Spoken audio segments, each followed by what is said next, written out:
Studio Toei was founded in 1948, making it one of the oldest animation studios, and it's responsible for some of the biggest anime ever, like Dragon Ball, One Piece, Sailor Moon, and much more. Because they've been around for so long, they have a history that I can't entirely cover, but I'll try. Toei actually helped popularize trends like magical girls with Sailor Moon, or Super Mecha with Mazinger Z, and Toei animation can generally be a mixed bag.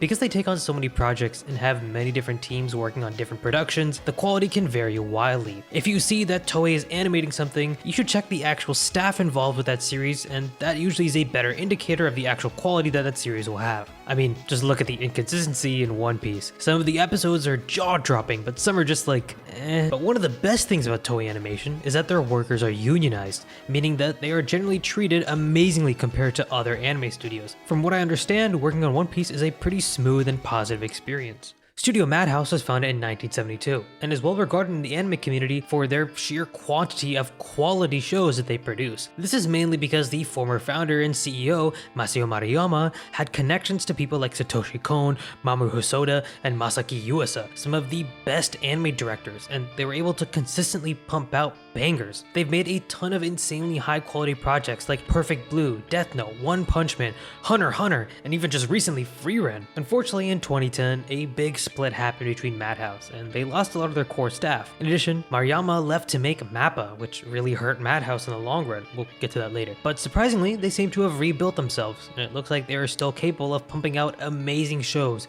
while still grabbing industry veterans, as shown with Frieren. And honestly, I doubt that fact will change in the future because of their legacy. However, just like other anime studios, Madhouse has had problems with overworking their employees. In 2019, a production assistant said that he worked over 393 hours in a single month. That's insane.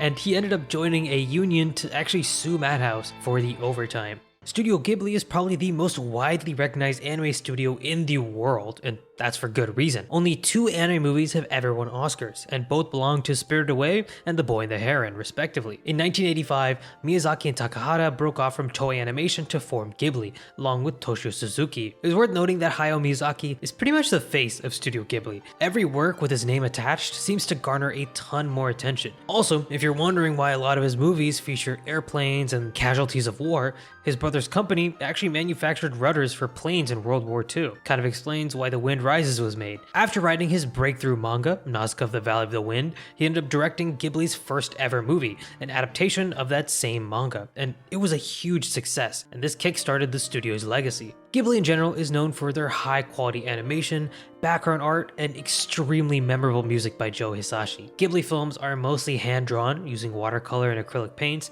and most of their movies use traditional animation methods, where each frame is drawn and colored by hand. Because of this, their movies give off almost a cozy European vibe that have a lot of emphasis on the nature and backgrounds in each scene.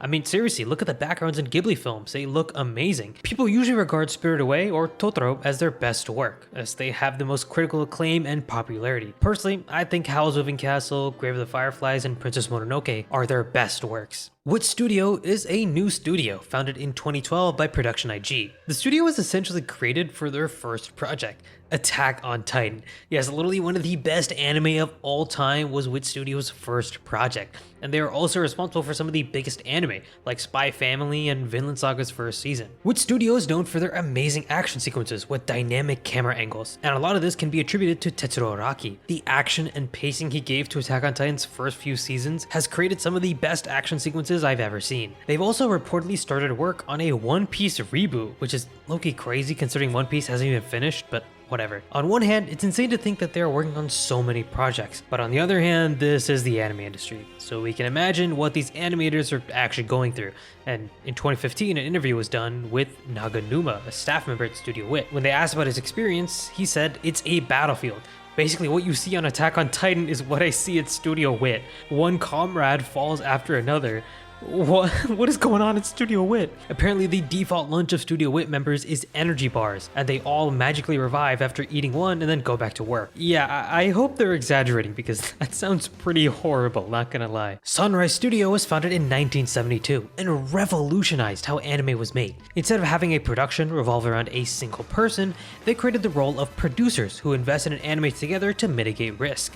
This helped them create many classics like Cowboy Bebop, Patlabor, Code Geass, and of course, the Gundam series. They've also formerly been renamed to Bandai Namco Filmworks, but I'm gonna keep calling them Sunrise. As a studio, they're well known for their fluid animation sequences, which gave them the nickname Sunrise Smooth. Honestly, fire cocktail. Like Toei, because they are so big, they have a ton of smaller teams simultaneously working on their projects, and because of that, it's also a mixed bag. Sunrise as a studio is hugely influential. I mean, just take a look at how popular Gundam as a series is. A lot of that can be attributed to Sunrise's great anime adaptations of the franchise. In addition, they produce a ton of great classics and have the name recognition to pull in industry veterans. And that's not the only genre that they've revolutionized. Love Live was created by Sunrise Studio as well, and has pretty much made anime idol girls that much more popular. And in terms of working conditions, it seems that Sunrise is pretty good and treats their full-time employees well. Studio Gainax was founded in 1984 and used to be considered the GOAT of anime studios. Their first big commercial success is considered to be Gunbuster, which is still a widely influential anime, but they would end up making something that was even greater. One of these university students who founded Studio Gainax was named Hideaki Anno,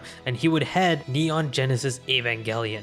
This is one of the most influential anime of all time, and is widely considered to be the studio's best and most popular work, and it allowed the studio to keep making great projects. Shows like Karekano, Fooly Cooly, and Gurren Lagann are results of these, and arguably some of the best anime to ever be created.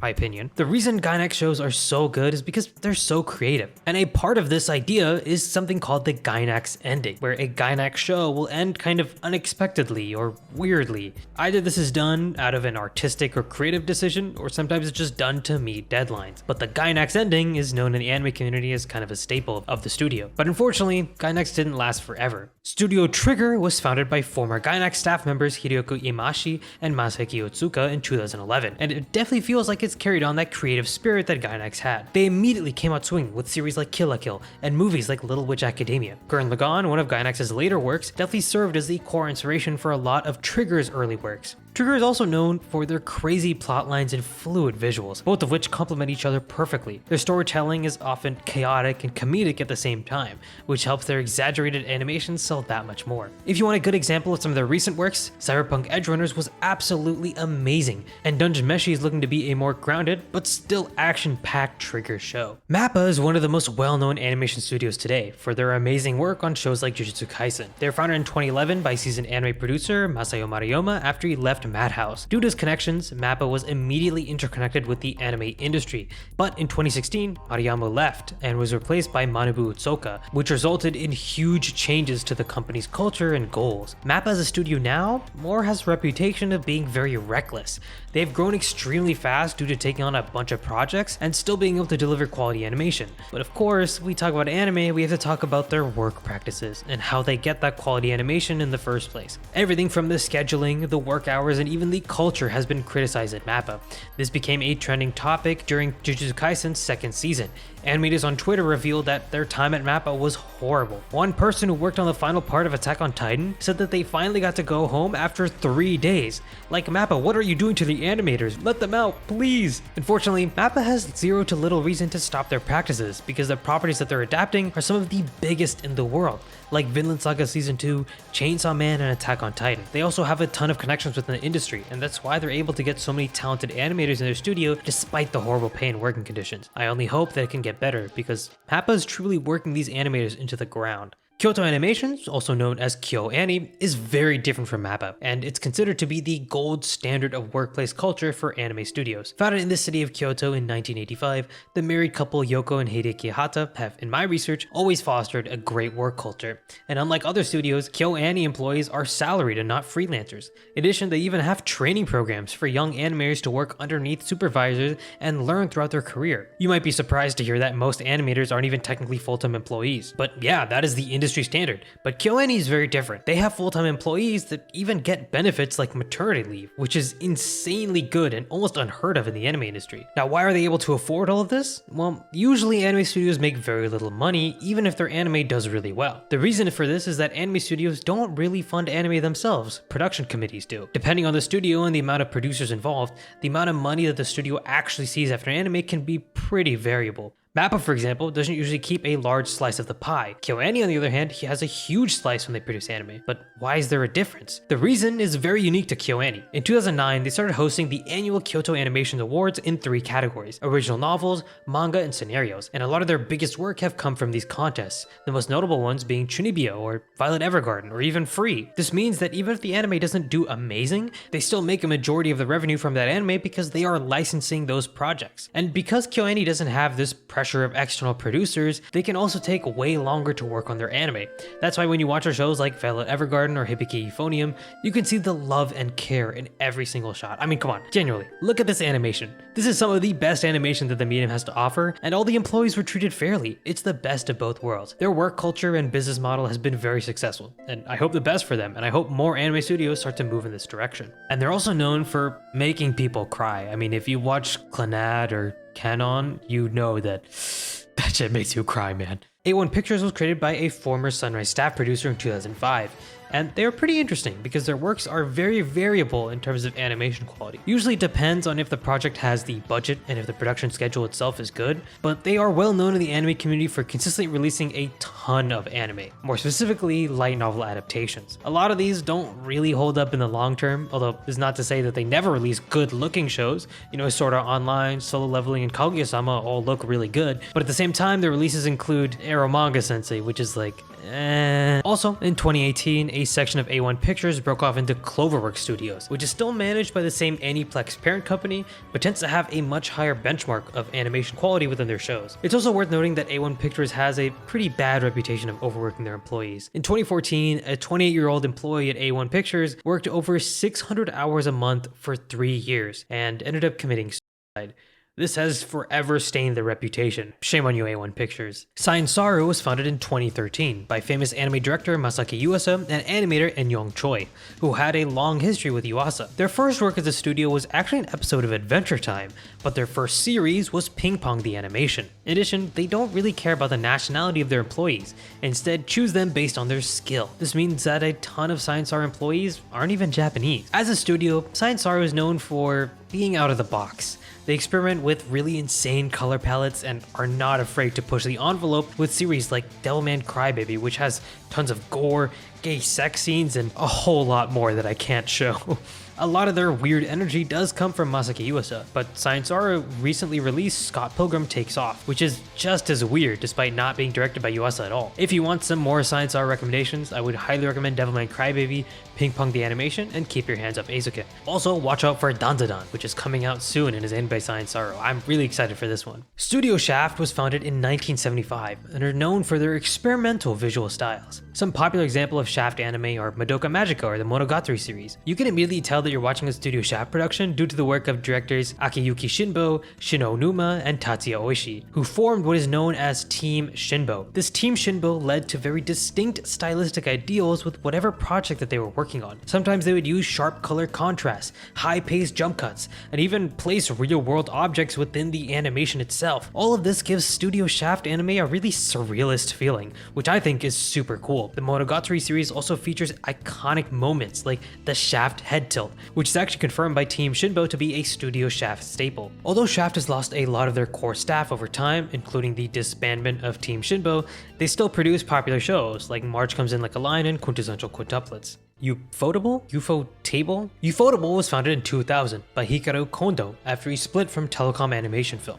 They're well known for their strong relationship with the game company Type Moon, and they've adapted a ton of their games, like the Fate series and Garden of Sinners, as well as working with them to create animations for their in-game cutscenes. Ufotable is most notable for their incredibly vibrant and colorful animation. As I'm sure many of you have seen with Demon Slayer, arguably Ufotable is the best studio in the industry at combining 3D computer graphics with traditional 2D sakuga. Like KyoAni, Ufotable hires a lot of their employees full-time and is regarded as one of the better animation companies to work for.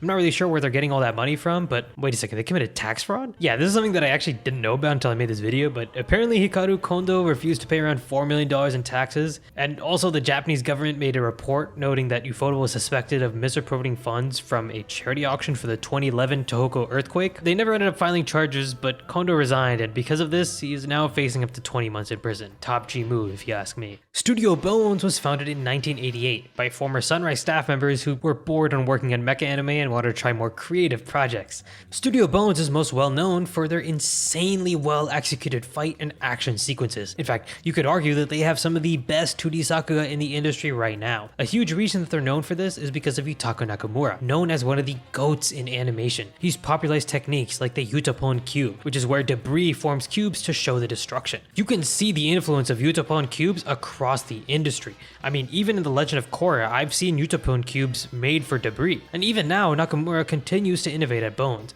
Because of this, they've created some absolute bangers over the years, like Cowboy Bebop the movie, the Full Metal Alchemist series, Mob Psycho 100, or on High School Host Club, My Hero Academia, I mean much more. Just go through Bones' catalog, it is impeccable. Studio Orange was founded by 3D CG animator Eiji Inomoto in 2004, who is well known for his works on Ghost in the Shell and Zoids, specifically the 3D animation part. The studio mainly did outsource 3D animation until 2013, when they started doing co-production with other studios to make shows like Black Bullet. But then Orange started making completely new anime, with shows like Land of the Lustrous being met with great critical reception for actually having good CG. Studio Orange is so unique in their approach to 3D animation that I can genuinely tell that they understand the strengths of CG and how to play into them. Usually in 2D anime, CG is just kind of thrown in there when an object is difficult to animate, and it doesn't usually blend all that well. Meanwhile, Studio Orange makes sure that all of their models feel like they are genuinely alive instead of just stiff figurines. The character expressions genuinely feel magical and alive, almost Disney-like, but with that anime touch. And this is because they don't shy away from using 2D animation to first sketch out what the facial expressions might look like. Using both mediums like this results in a product that is greater than the sum of its parts. And you can see this clearly in their newest series, Trigun Stampede, where Vash's facial expressions and movements just feel so fluid and alive. I genuinely love them. Their 3D animation doesn't make me gross out or wish that the studio had more budget to just make it 2D instead, because the anime genuinely looks better in 3D, and I think it's a sign of more 3D animation to come. Before I end this video, I want to let y'all know that I stream on Twitch a lot. Check out my Twitter for updates on videos and dumb memes. And lastly, I want to say that there were a ton of other anime studios that I wanted to talk about, mainly studios like Production IG or Pierrot, but with only 15 slots, I wanted to try and cover the most popular or my personal favorite studios. And I understand that you're mad, or I didn't mention certain ones. Anyway, that's all for me. Peace.